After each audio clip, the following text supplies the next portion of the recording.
Ready. Ready? You can get it started if you wanted to. I was just saying, good evening, everyone. I'm not calling this meeting to order. So, He goes, wait, it's it's like, coming. that's what's coming. Memorized it. Welcome, everyone. I'm now calling this meeting to order. Please stand with us. We'll be led in prayer by Alderman Flores. Please remain standing after that for the Pledge of Allegiance. That will be led by Alderman at Large George Payne. Let's bow our heads, please. Dear Heavenly Father, we thank you so much for gathering us here today and for blessing our wonderful city, Father. Father, we ask that you give us wisdom and discernment as we conduct the city of the business tonight. And we ask that you continue to watch over our city and her constituents, Father, and that you continue to bless us. In your precious Son's name we pray. Amen. I pledge allegiance to the flag of the United States of America and to the republic for which it stands, one nation, under God, indivisible, with liberty and justice for all.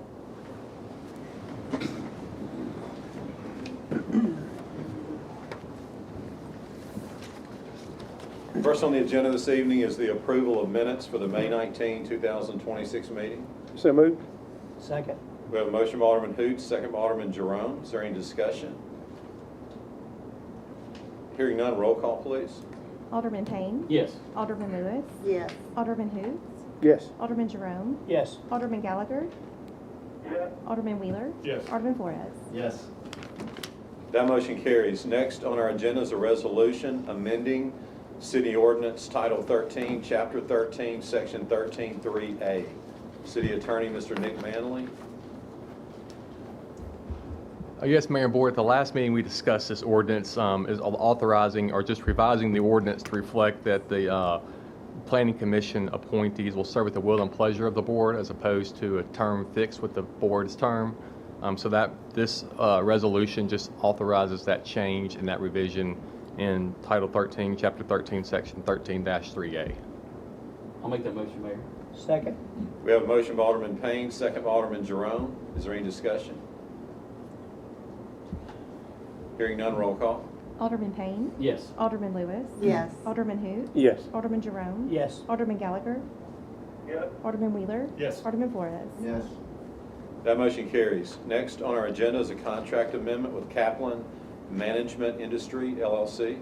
Yeah, previously the board entered into a contract with Kaplan Management LLC, and it was done in 2019. It was the purchase of the property on May Boulevard.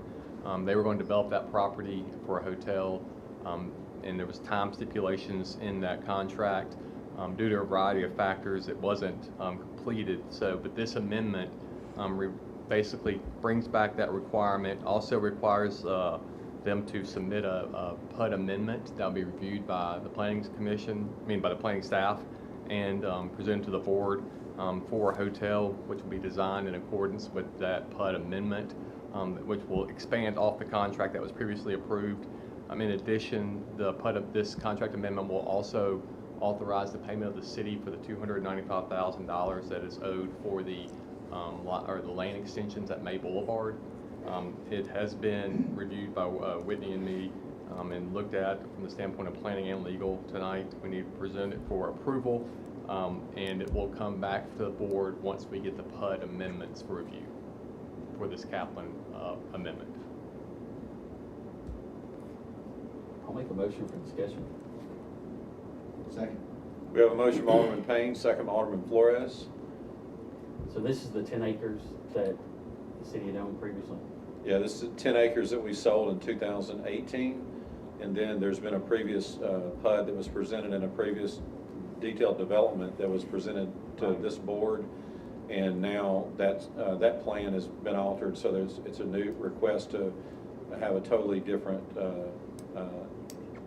PUD and development, right? It'll be a PUD amendment, and more general as far as the actual amendment to that, it's the 10 acres plus the corner lot. That's right there. So both of them. The contract amendment, it just relates to the corner lot, but to your point, Mayor and Alderman Payne, it does relate to the whole property over there, and the revision to that PUD amendment, which will be brought back to you after reviewed by the Planning Commission and by Whitney's office. And so they're requesting the PUD amendment? Well, they will be eventually, yes. Okay. Which means that there's some movement? Yeah, hopefully. I mean, Is Yeah, this, there's a goal to have a different, to make adjustments, and according to them, the original plan, the market, they claim that the market didn't fit for what they were trying to do, so they're trying to make some adjustments and bring development that will be supported by the current market. But we did sell the property in 2018 with an incentive to get them to develop that property, and as Nick stated, it's been a number of years and they haven't done that. So we're ready to see, it's a key piece of property in the entertainment district that we want to see developed. Without a doubt. is this the same owners or different owners? Same owners. Any other discussion? Hearing none, roll call. Alderman Payne. Yes. Alderman Lewis. Yes. Alderman Hoot. Yes. Alderman Jerome. Yes. Alderman Gallagher. Yes. Alderman Wheeler. He's recused. Oh, sorry, thank you. Alderman Flores. Yes. That motion carries. Next on the agenda is a resolution of the city to participate in the Welcome Home Mississippi program. Yeah, this resolution is just a procedural requirement for the Welcome Home Certified Hometown Retirement City, which the city of Southaven is a member of and participates in. It allows for the establishment of a task force and the allocation of $20,000 for the operations for the Welcome Home program through January 1st to December 30th. The city's already doing these requirements, but as part of the certification for the retirement community, this resolution needs to be passed to confirm that we're doing those requirements. And Wes has worked with Wes on this, and he's provided the information along with the meetings with the representatives from the Welcome Home Mississippi Retirement Program. I'll make a motion that we approve the resolution. I'll second. We have a motion by Alderman Payne, second by Alderman Lewis. Is there any discussion? Hearing none, roll call. Alderman Payne. Yes. Alderman Lewis. Yes. Alderman Hoot. Yes. Alderman Jerome. Yes. Alderman Gallagher. Yes. Alderman Wheeler. Yes. Alderman Flores. Yes. That motion carries. Next on our agenda is amphitheater, Bankless Amphitheater contract. Yeah, this contract is just the lease and facility use agreement for with Live Nation for the Philly Roll concert this weekend. Just our form lease, our form facility use agreement. So moved. Second. We have a motion by Alderman Payne, second by Alderman Lewis. Is there any discussion? Hearing none, all in favor say aye. Aye. Any opposed say no. Ayes have it, motion carries. Next on our agenda is a resolution authorizing the purchase of police department vehicles. Yeah, this resolution authorizes the purchase of a K-9 vehicle from the Kansas Highway Patrol. The current, or one of our K-9 vehicles was totaled in a recent crash. The purchase price is $40,000 and it's being purchased from another governmental entity, so it's under 31713 authority by the city police to purchase the car from the Kansas Highway Patrol in the amount of $40,000 for the K-9 unit. So moved. Second.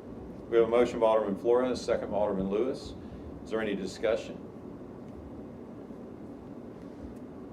Hearing none, roll call. Alderman Payne. Yes. Alderman Lewis. Yes. Alderman Hoot. Yes. Alderman Jerome. Yes. Alderman Gallagher. Yes. Alderman Wheeler. Yes. Alderman Flores. Yes. That motion carries. Next on our agenda is a resolution for surplus property in our police department. Yeah, this resolution just surpluses a 2006 Ford van, which is no longer needed by the Southaven Police Department, in accordance with Mississippi Code 172525. So moved. Second. We have a motion by Alderman Flores, second by Alderman Wheeler. Is there any discussion? Hearing none, roll call. Alderman Payne. Yes. Alderman Lewis. Yes. Alderman Hoot. Yes. Alderman Jerome. Yes. Alderman Gallagher. Alderman Wheeler. Yes. Alderman Flores. Yes. That motion carries. Next on our agenda is a resolution for unpaid sanitation fees. Yeah, this resolution just authorizes the lien or tag hold for those who have not paid the $20 sanitation fee. So moved. Second. We have a motion by Alderman Payne, second by Alderman Hoots. Is there any discussion? Hearing none, roll call. Alderman Payne. Yes. Alderman Lewis. Yes. Alderman Hoot. Yes. Alderman Jerome. Yes. Alderman Gallagher. Yes. Alderman Wheeler. Yes. Alderman Flores. Yes. That motion carries. Next on our agenda is an MOU with the Mississippi Department of Finance and Administration. Yeah, this MOU is previously under the under House Bill 603 in the 2023 regular legislative session, the city received $300,000 for paving costs associated with the improvements at the traffic signal at State Line and Sweeney. We're under budget for that project, so the new MOU that was done, House Bill 1653, authorized by that House bill in this most recent legislative session, allows us to utilize funds for not only that Sweeney Road improvements and State Line road improvements, but also for the Greenbrook property located near Greenbrook Park.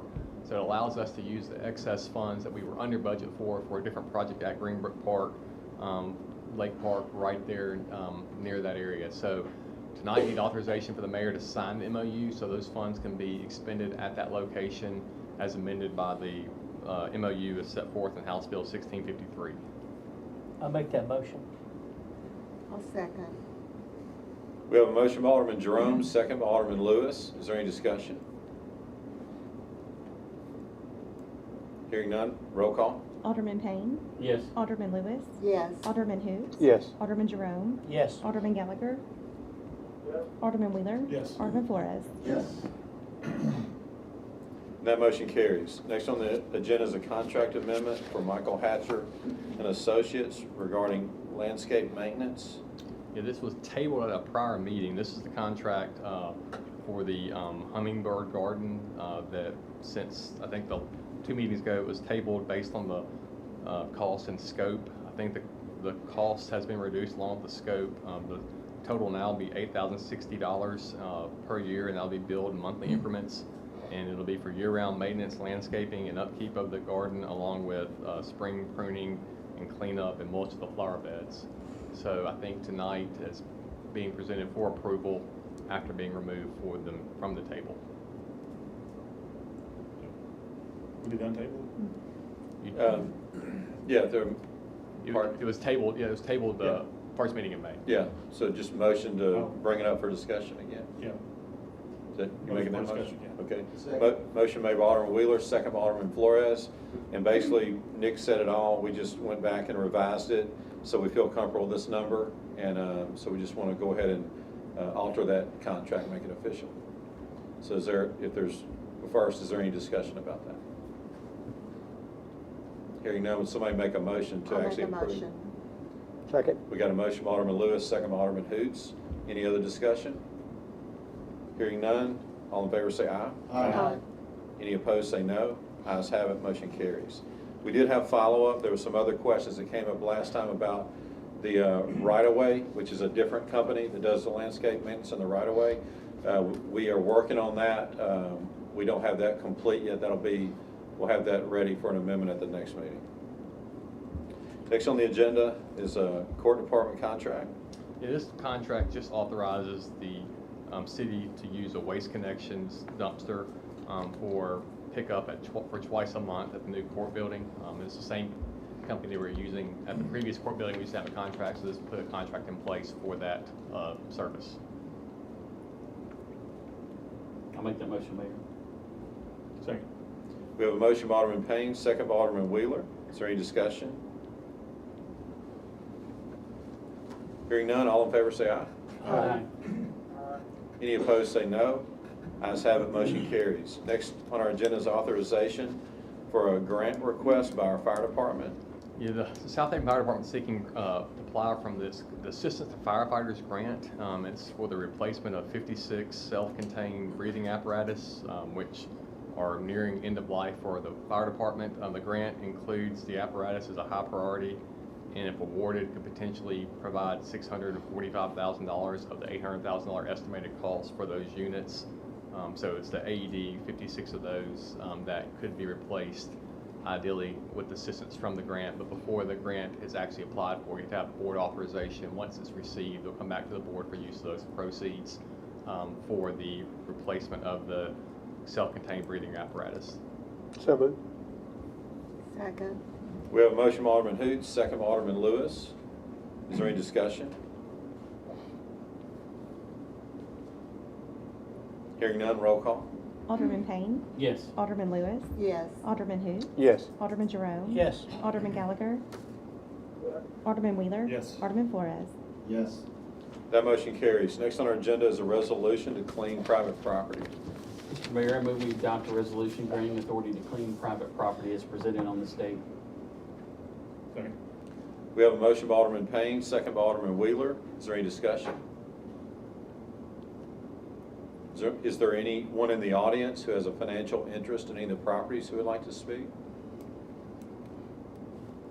Hearing or seeing none, roll call please. Alderman Payne. Yes. Alderman Lewis. Yes. Alderman who? Yes. Alderman Jerome. Yes. Alderman Gallagher.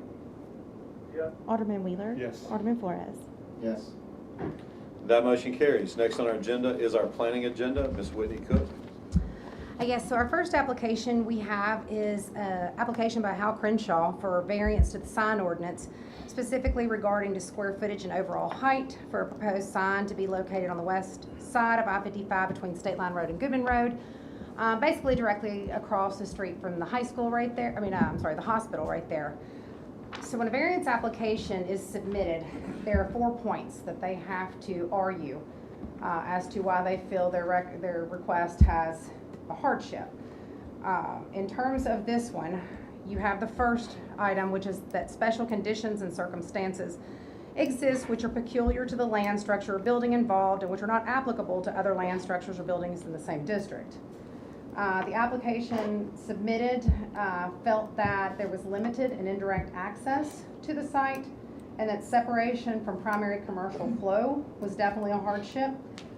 They also felt that the subject property was located at the municipal boundary lines between Horn Lake and Southaven, which is the situation there you see on this property.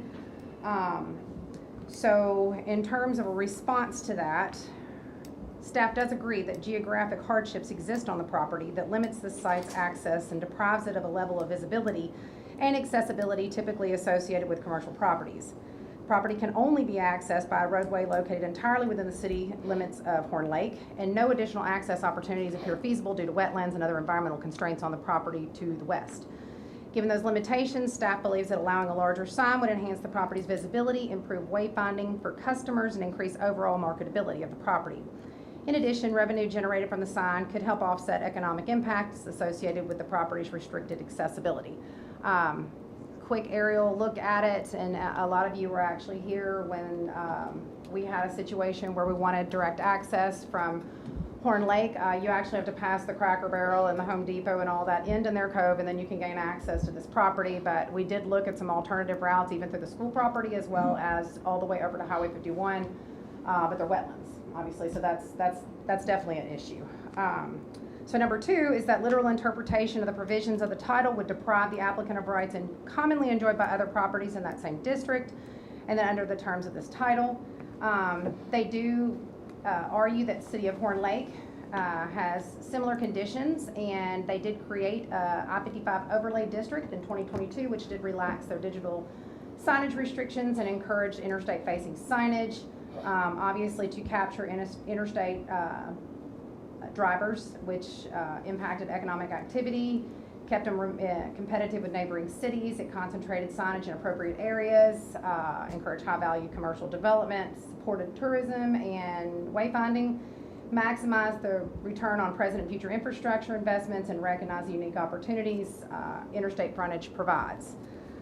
In response to that, staff would agree that due to the location and proximity directly adjacent to Horn Lake, which allows for signage such as this, the site is deprived of an allowance that would otherwise allow them to compete in the I-55 corridor. Number 3 is that special conditions and circumstances do not result from the actions of the applicant. Obviously, the environmental constraints on this property were not man-made. This was not an action of the applicant or the property owner. We do agree with that. And finally, that granting the variance request would not confer on the applicant special privileges that are denied by this title to other lands or structures, buildings in that same district.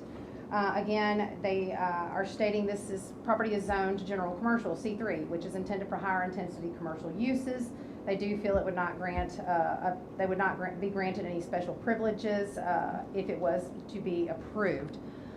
Staff's final response with this is that we do evaluate requests of this nature on a case-by-case basis and must determine whether we have a defensible argument that exists and does not undermine or dilute the ordinances adopted by the city. The site has presented ongoing challenges, again, due to environmental constraints, limited accessibility, the presence of multiple jurisdictional boundaries. The property owner is a well-established businessman with several successful developments through the city that has no adverse impacts. As a demonstration of their commitment to maintaining the high-quality development, the property owner and applicant did voluntarily prepare a restricted deed document that prohibits the sale of products commonly associated with negative perceptions, including tobacco and cannabis products. We obviously know we can't regulate the product content and did not require these restrictions. They did offer those up in their own good faith. In addition, I think the biggest thing is the property is zone C3, and that's a highly limited zoning classification. Under our city zoning ordinance, additional properties, you're not allowed to rezone to a C3. It is to capture the older commercial properties, so it's a retro zoning that you cannot reverse back to. Most of your car dealerships you see down Goodman Road are associated in the C3 zone, which is what this property's been marketed for, but because of the limited availability to access, it's been hard. We do believe that allows them to have a unique zoning establishment on the property. Finally, staff would also like to clarify that the request is for a standard digital billboard measuring approximately 48 by 14 in height with an overall structure height of 40 feet. If approved, all details regarding the materials, structural design, foundation dimensions, and other construction specifications will be reviewed and approved through the city's standard sign permit process. The only elements being considered through this application are allowable sign area and overall height. As for the overall height, it is in our I-55 district, which does allow for 25 feet in height, which is much higher than our standard signage, but again, they are asking for 40 feet, which is in excess of what we allow right now. We do believe there's a hardship that can be established for this site. We do believe we can argue the facts in a denial for a general request for another sign if it does not present itself with other hardships such as this. And accordingly, staff recommends approval, subject to the understanding that the sign must be properly maintained and updated with the current technology as needed. Should maintenance, operational, or safety concerns arise, the city reserves the right to require the sign to be deactivated and, if necessary, removed through the appropriate legal process. So, in a nutshell, we recommend approval. And I do believe that the sign owner, not the property owner, but the sign owner request is in the audience. If there's any questions for me, I'm here. If there's any questions for him, he is as well. I got a couple of questions. Okay. You need to make a motion to discuss. You don't want me to make the motion? You need to make a motion. All right, fine, I'll make a motion to discuss. Okay. We have a motion from Alderman Flores to open it up on the floor. Is there a second? Second. Second from Alderman Jerome. All in favor say aye. Aye. Any opposed say no. So we have it open on the floor for discussion. I personally feel like, you know, I-55, that's one of our most congested areas there. The last thing we want to do with all the wrecks we have over here is have something distracting people. At our last meeting, we discussed about the road coming in there. That's there now. I mean, there's a road that connects that part of land there, so it can be developed if they want to develop it. I think we've had a policy in the past. We're trying to limit billboards and distractions on 55 because it's such a high traffic area. There's people getting killed on the interstate. We don't need to add something to it, especially in that spot there because you're transitioning over to the Goodman Road to get over. I mean, it's a highly congested area. Personally, I'm not in favor of it. I think it's a bad idea. You know we have 4 on 55 already, so. Well, yeah, but they're further on down, and they're, the traffic. I mean, you drop traffic 25-30% between Goodman and Church Road, so it's easing up the further it goes down. Well, just for accuracy, let me make sure everybody understands. This is in the area north of there. This is before you get to the bottleneck. So the bottleneck starts at Goodman Road. This property is north of Goodman Road. So actually it's still in the 10-lane area. So it actually is kind of wide open. But and of course Whitney explained the full report from the Planning Commission. I will just tell you on my involvement when it was requested for us to consider that. What does make sense are these two things. That piece of property has been underachievement. It's wasted. It's a beautiful piece of property. It's got high visibility from the interstate, but it is a fact that it has tough access. So we looked at actually trying to help them have access from The next arterial road would be Rasco Road, but there's not enough land. You'd have to go by the high school to get to it, and there's just not enough land to build a road right there. Then, as Whitney stated in the report, if you go to the west, you're going through the Horn Lake Creek basin, and so you'd have to build a bridge basically to get to the property. So the only way to get to it is truly from the Horn Lake side, but then you're going through major traffic on is it Interstate Boulevard? Interstate Boulevard. And so you would actually come in there where the Home Depot and the Target are. That's really the only way to access the property. So it does truly have a hardship, and it is north of where the congestion starts. So the other thing that I do agree with the Planning Commission's decision on it is that there's a true hardship. It's a valuable piece of property that's underachieving, and having the sign there could help market the property. And there are a few things that are ideal for it. Obviously, a car dealership was the plan. I think at one time that would be an ideal location for a car dealership right there on the interstate. But there are some other possibilities, but it's been stagnant because it's tough to get to. So there is a true hardship. So I get your concerns. I share the same concerns about billboards, but I do think that if you look at the layout of I-55 in our city, as Alderman Flores stated, there's other billboards that are there, but this one would be spread out from that. Like if we were going to do one, we would want to, if we were going to amend the ordinance, then I would recommend that we put a linear footage distance so we don't have an overabundance of that. That way it could truly be a distraction to drivers. But this, by its own nature, where it's located, it's away from the other sign. So I think it's something that, could be good. And in the report it noted that the owner of the property has a long reputation with the city of having quality developments, and the fact that they're willing to go in on their own and regulate the content of the sign, I think that's a strong gesture to preserving, the message that's on the boards, and that it's used for a professional reason to market, help with our business promotion, and not to be used for other, social issues and other, well, like you mentioned, cannabis and things like that are offensive to some people. I think it's a good proposal, and again, I agree with the Planning Commission. I agree with Whitney, and I'm very sensitive. I promise you, I'm very sensitive to billboards and the content. And I know that, as Whitney stated, we can't regulate the content, but this is one that I feel like the request is for a legitimate purpose to market the property, let them make some income while they're marketing the property, and then if a development comes, it's a win-win for everybody. You intrigued me with something there. What do you think I could go along with this if we could limit these things, saying, okay, every 2 mile separation, or a mile, and a half separation, or something like that, to keep it, because what I see is that we run the potential risk here. If we approve this, then everybody's going to say, hey, we got an opportunity here. No, that's the whole purpose of it being a variance, because we're not changing anything to say, hey, we've changed our stance on billboards on I-55. This is an exception because of the hardship, and it does have a true hardship. Like, you could go to some of the other properties and they don't have this hardship. There's easy access for them to get to the property, but there is a true hardship here. It's hard to access this property, and that doesn't mean that something couldn't come there, but it does mean that it's going to scare a lot of people away because of the access issue.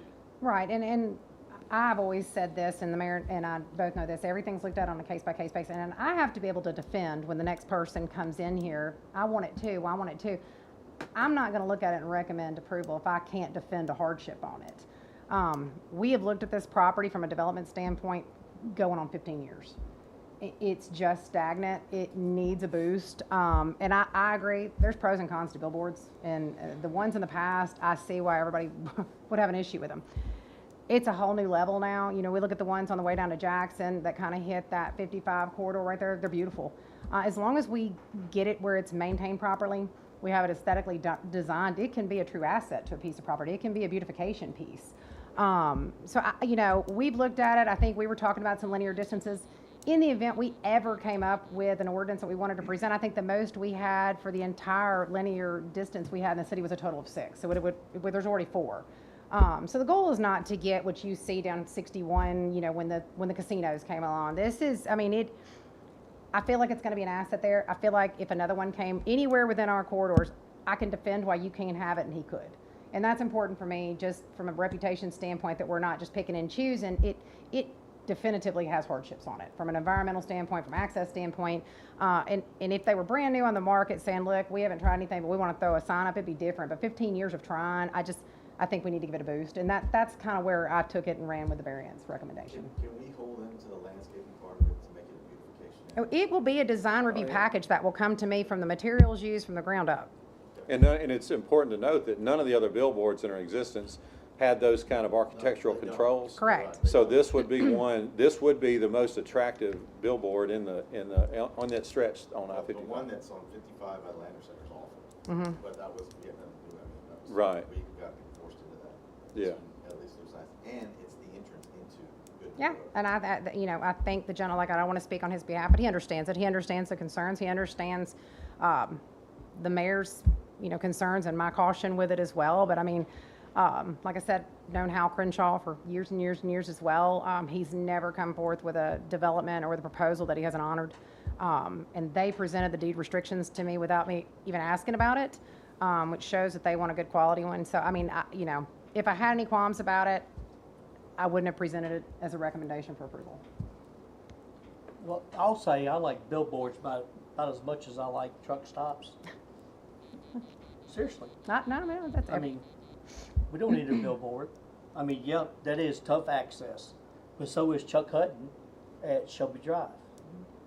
So, we gonna build a billboard before we develop it, or can we not develop it before we build a billboard? Well, I think as that's- Whitney stated, Do they've we been have trying to have to. the billboard to develop it? Well, you don't have to, but as Whitney stated, the past market results are showing you that it's not appealing because of the hardship. So the billboard would serve as a purpose, dual purpose. It allows them to generate some revenue, but it also does help market the property. And I'll tell you from the I'm past- gonna disagree that billboard is not gonna make that property any more marketable. Yeah, they're gonna make money off the billboard, but, yeah, it's gonna be vacant still. Well, and I will say, and it's not something that's guaranteed yet, but I understand that they are recruiting prospects. So again, I don't think there's anything that's been signed, sealed, and delivered, but they are working to develop the property. So They are, and I mean, you That's may good. not even remember, it used to be heavily Can they not wooded. do that without building a billboard? Well, like I said, had they not already been attempting this, there wasn't a road here. This wasn't a clear Right. piece of property, and there wasn't wetland mitigation 10 Right. years ago. They cleared it and spent millions trying to create a marketable piece of I've property. watched it happen. Yeah, so I mean, Yes. 15 years of attempts, it's just got that hardship. It's got great visibility from 55. It is surprising that we haven't had more bites than we had on it, but there's just some tough things to overcome that we just have not been able to meet with it. And then we've done everything we can from the city side. Like I said, it's a C3 piece of property.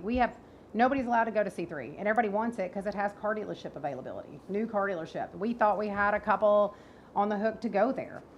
They did not like the fact that it was one way in, one way out. And then the fire marshals did not like the fact that those size buildings were there with one way in, one way out. I mean, there is a hardship. I'm not saying it justifies overcoming your concerns, but I mean, there is a hardship on the property development-wise, one way or the other.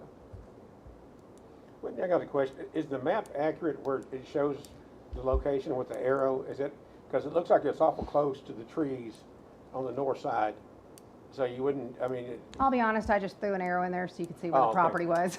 oh, okay. Just wanted to show you where the land is itself. We haven't narrowed down the exact location of the sign itself. I mean, that's something we don't want to be presumptive to, say here, this is where we're going to put it if it's not approved. So I think, You can put it anywhere. I won't like it. I understand. I mean, and look, I respect your opinion. I mean, this is a recommendation up for discussion, and I mean, if I can't change your mind, and if he can't change your mind, then I mean, that's by all means you're right. Well, in all fairness, all that Whitney and that I'm attempting to do is we vet this before it gets to you. Like when people come to us, we ask these questions because we have a lot of the same concerns you do, and these questions have been asked. Like Right. we've asked these same concerns, these same questions about the concerns, and then when we look at it objectively and we do consider the facts of this, and that's how both the Planning Commission, Whitney, and then that's how I would get to a recommendation for y'all. I wouldn't just come in here and recommend something if I didn't do my due diligence and, you know, get answers to my concerns too. So that's all, like, hey, if y'all are the board, and, you know, whenever it is that y'all decide to vote on this, if you turn it down, then we're gonna go the next thing on the agenda tonight. But we owe it to you to tell you that our professional recommendation after doing our due diligence is that it could be a win for the city. I think after hearing that, it's gonna limit the number here where, in the future, we're not gonna have these things just popping up everywhere. I mean, I can see the benefit, you know, especially if we're gonna hold it to a higher standard where it's gonna, because Alderman Flores is correct. The one at Landers sucks. I mean, it's How do you really feel? You know, I would use that word, but I say not. you know, but I mean, it just does. I mean, so. and if you want to take it a step further, I mean, if it's approved, if you want the design review, normally it would land in our office administratively. If you want it in front of you, we can certainly present it in front of you and let you make the final Well, decision I mean, there. we trust you on that stuff. Well, I mean, thank you. And just to Well, kind I of- can tell you, we're not gonna build something that's not, I mean, look at the history here. Yeah. We're not gonna build something that's not attractive. And we Right. didn't have a say-so in the other billboards. They've been up there for many, many years. So this is an opportunity for us to make it look really nice. And to your point about, if we were gonna go and change the ordinance, we already looked at that we would wanna have a linear distance requirement. And so when you get the map out and start looking at that, it pretty much, disqualifies any other project. This is really the only one that would I think fit. there's one more south of here, but I mean, as it stands right now, I mean, you talk about limiting, right now, they're limited to none. It comes on a case-by-case basis in this process right here. So, I mean, anything south of here, I mean, I've looked at it, I mean, hardship-wise, you're not gonna have anything else that really meets that profile from here. So if you choose to leave it at this and never again, then so be it. If you wanna amend the ordinance and put additional ones on it, that's another board decision here, so. And just think about this, and we don't have an answer yet, because they don't have a done deal with an economic prospect, but Alderman Jerome mentioned you're talking about the Toyota dealership at Shelby Drive. And so that's the same thing, got a perfect place for a car dealership, except their access, not quite as tough as this one. I don't know about perfect, but Yeah, go ahead. but it is. It's not ideal. It's not quite as tough as this one, but they also have a billboard, like a board on their property. So this board, let's just say hypothetically that they were able to attract a car dealership, that's gonna be appealing to a car dealership to already have a beautiful, high-profile sign for marketing on the property like that. Sure, I'd agree if you build the car dealership first and then put a billboard. They actually had the billboard there first. Yeah, but what I'm And saying then though is it, That's them, that's not And then they us. bought the billboard. but it could be, what I'm saying is it could be an attractive to help in their recruiting. Yeah, Obviously, so- nobody's jumping out and putting a car dealership there because it's been vacant for all these years. Right. So if this being there could add an incentive for the car dealership, it could actually help the property get developed and could be a win for the city. But I get you, you don't like them, I get you. You made that clear. Mr. Mayor, I make a motion, we vote on the item. Second. We have a motion by Alderman Wheeler, second by Alderman Flores. Any other discussion? Hearing none, roll call. Alderman Payne. Yes. Alderman Lewis. Yes. Alderman Hoots. Yes. Alderman Jerome. No. Alderman Gallagher. Alderman Wheeler. Yes. Alderman Flores. Yes. Okay, and that, on item one, that motion carries. Item number 2, we have an application by DeSoto District LLC for subdivision approval. It's a 5-lot subdivision. It's going to be on the west side of Getwell Road, just north of Nail Road. So if you see right there highlighted in blue, this is going to be just south of the Silo Square south entrance where the actual silo is. The 5 lots you've got are associated or situated in that area right there in the blue. Previous to this application, we did have a private drive come through off of Getwell that was approved via the board in my office. The 5-lot subdivision that you've got in front of you now actually has the dedication and the design of Silo Square Lane South, which will carry and connect up to Silo all the way down to Nail Road. This is a piece of property that's going to be owned and developed by the gentleman Spence Ray, who did the provost on the south side of Nail Road right there. The intentions is to have kind of a shopping district that's going to kind of play off of Silo Square. In the next month or so, you will see a design review application that'll come through with their first building on the, on the first lot right there. But in terms of compliance, it does meet all of the regulations set forth in the ordinance for a commercial subdivision for those 5 lots and the dedication of the road, and we recommended approval. It was voted unanimously by the planning commission. Mr. Mayor, I make a motion that we approve item number 2 on the planning agenda as presented tonight. Second. On item 2, we have a motion by Alderman Flores, second by Alderman Payne. Is there any discussion? Whitney, who owns the out parcel? Which one? The one on the hard corner? Yeah, That's the Snowden family still. okay, thank you. Any other discussion on item 2? Hearing none, roll call. Alderman Payne. Yes. Alderman Lewis. Yes. Alderman who? Yes. Alderman Jerome. Yes. Alderman Gallagher. Yes. Alderman Wheeler. Yes. Alderman Flores. Yes. That motion carries. Next on our agenda is our mayor's report.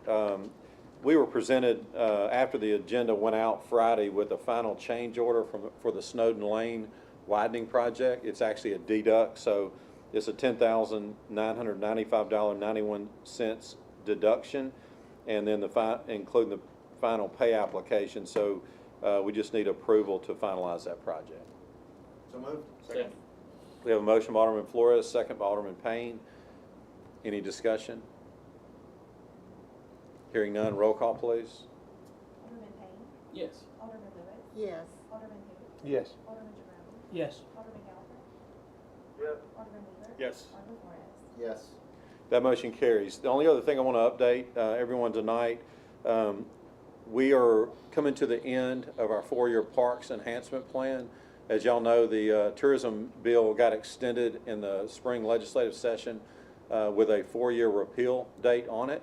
And so the last time that was done was in '22, so we're nearing the end of the 26, that period's revenue from 22 to 26.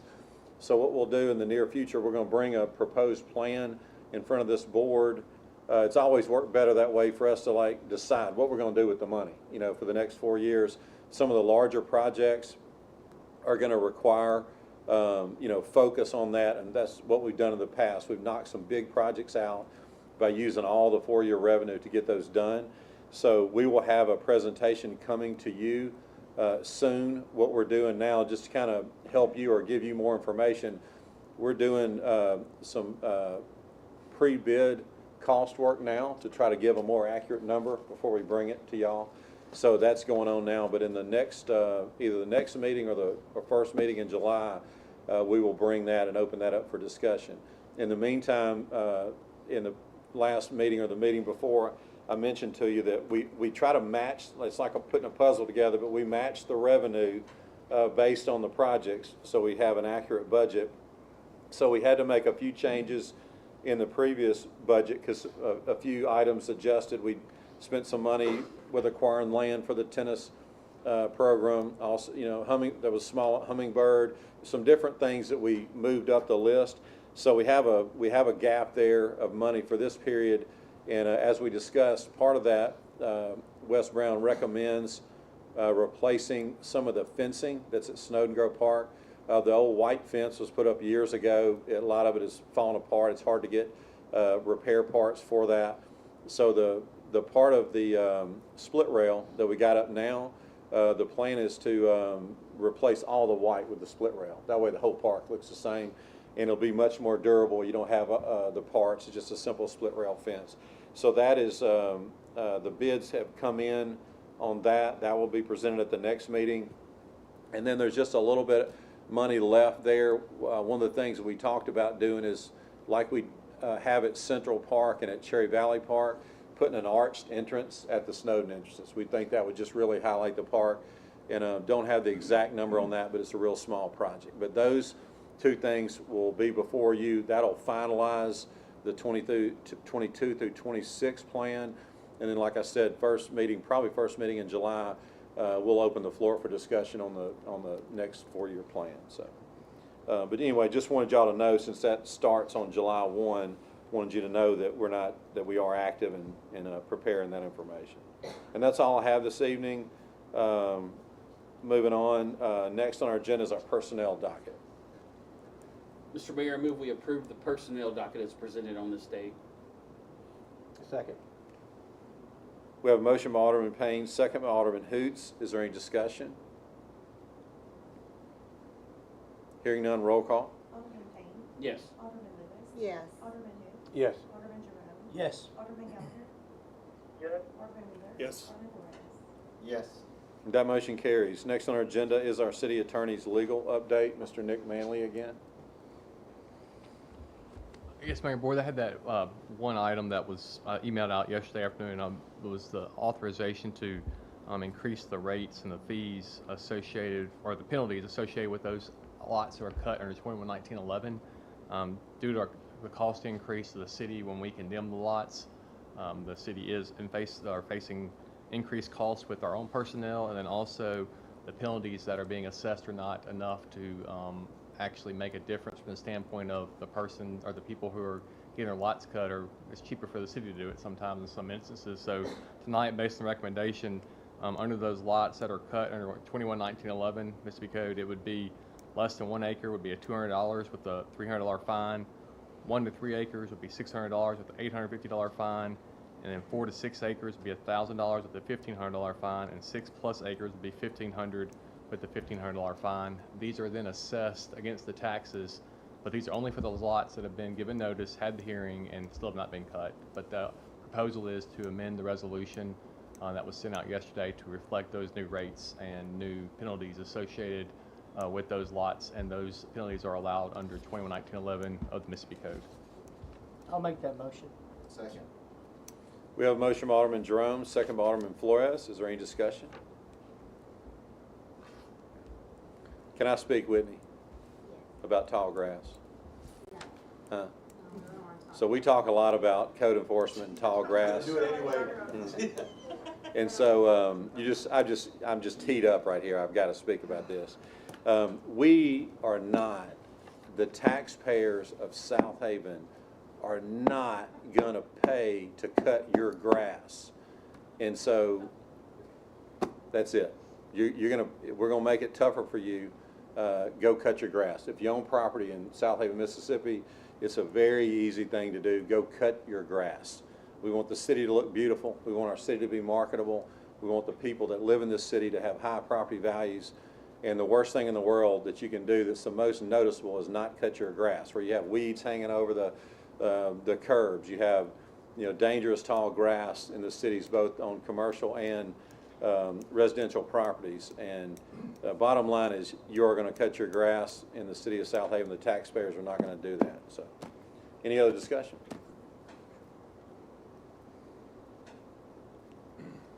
Hearing none, roll call.